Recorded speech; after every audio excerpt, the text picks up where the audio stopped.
After years of studying quantum physics, decision-making, and human performance, one principle became impossible to ignore for me. The people who truly changed their lives did not do it by announcing their goals, documenting their journey, or staying visible. They changed when they stepped out of observation long enough for something new to form. So in this video, I will show you why disappearing at the right moment creates the conditions for real transformation and how to use this principle deliberately to reset your identity and rebuild from a completely new starting point. If you feel like you've tried everything and you keep snapping back into the same patterns, I want you to hear this from a place of love. You're not broken, you're patterned. And a pattern isn't solved by effort. A pattern is solved by changing what keeps feeding it. Your life keeps matching what your nervous system expects. So if your inner world keeps broadcasting the same signal, your outer world keeps meeting you with the same experiences. That's why the reset principle starts with something that sounds almost too simple. Stop being observed. Not forever, just long enough for the old identity to lose its grip and the new one to form without pressure. When you stay visible while you're trying to change, you turn transformation into performance. You start explaining, you start providing, you start proving, you start checking how it looks. And here's the first biological trap. When you share your goals, your brain gets dopamine before any work is done. You get social approval from the identity of someone who is changing, even though you're not, at least not yet. And your subconscious loves that because approval feels like belonging, and belonging feels like safety. But your body can't fully tell the difference between social reward and real progress. So motivation drops because the outcome feels only partially achieved. And instead of rebuilding or building internal drive, you start feeding off external reactions. Here's what most people miss. Constant observation doesn't just document your life, it reinforces the identity people already know. The you. So even if you want to evolve, you keep feeling the pressure to stay consistent, to stay explainable, to stay you. And a new self can grow while it's constantly being compared to the old one. So disappearing is not running away.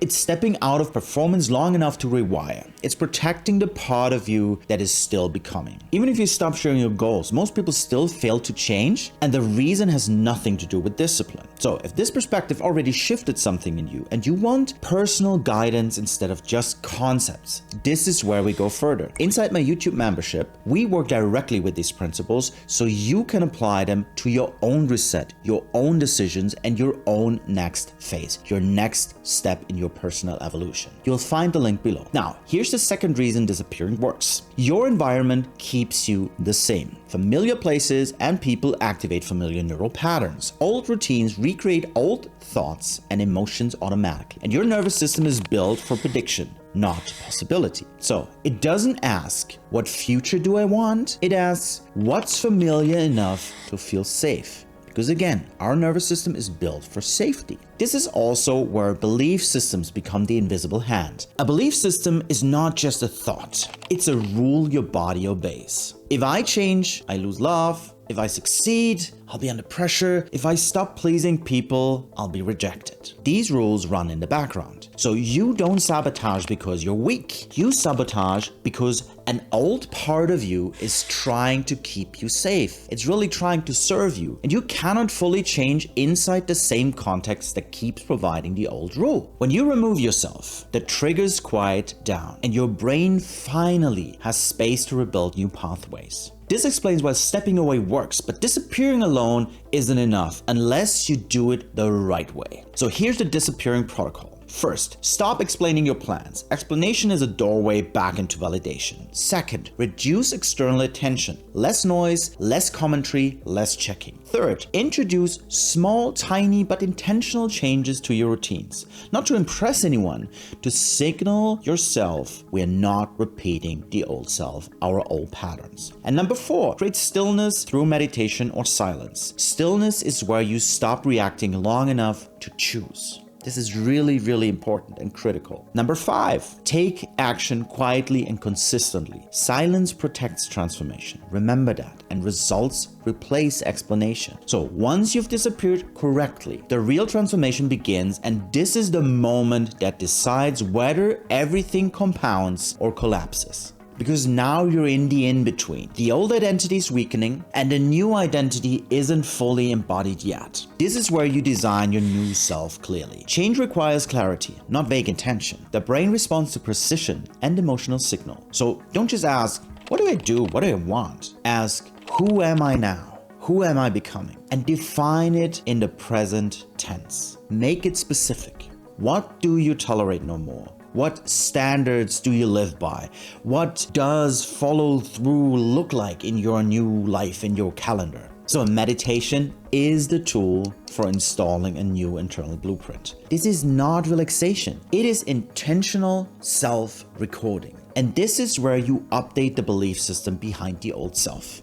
Find the hidden rule your body keeps obeying. Then install the new rule your nervous system can trust and has to follow. It is safe for me to be different. It is safe for me to disappoint expectations. And it is safe for me to grow. It is. It truly is. Yet there's a fragile moment where nothing feels wrong.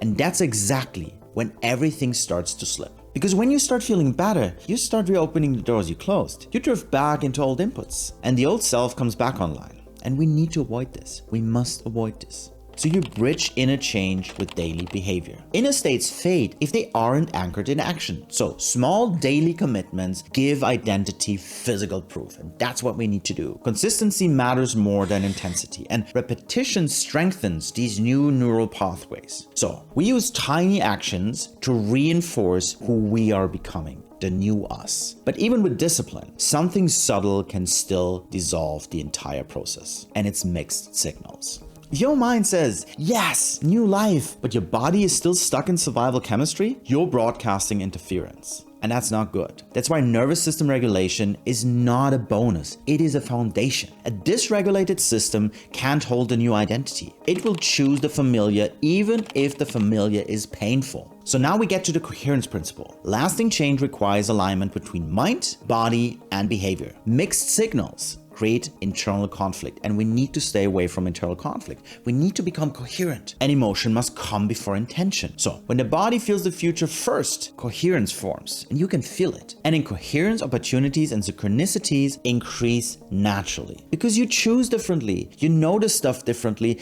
and you act as the person you're becoming, the new you. So once coherence is established, there's only one final phase left: reemergence. This is where you return to your life without seeking validation. True transformation reduces the need for approval. Makes sense, right? You're no longer returning to prove anything. You're returning because you have something to offer. Presence replaces performance and confidence replaces explanation. We already talked about this. And this is where most people expect an ending, but something very different happens because you realize the reset isn't a one-time thing. It's not a one-time event. It becomes a repeatable skill that you do all the time, over and over again. You learn when you step into stillness. You learn when you step into action, and you stop living as a fixed identity and you start living as an evolving one. So if this video made you question how much of your life is shaped by observation, environment, and unconscious patterns, the next step is understanding what actually replaces them.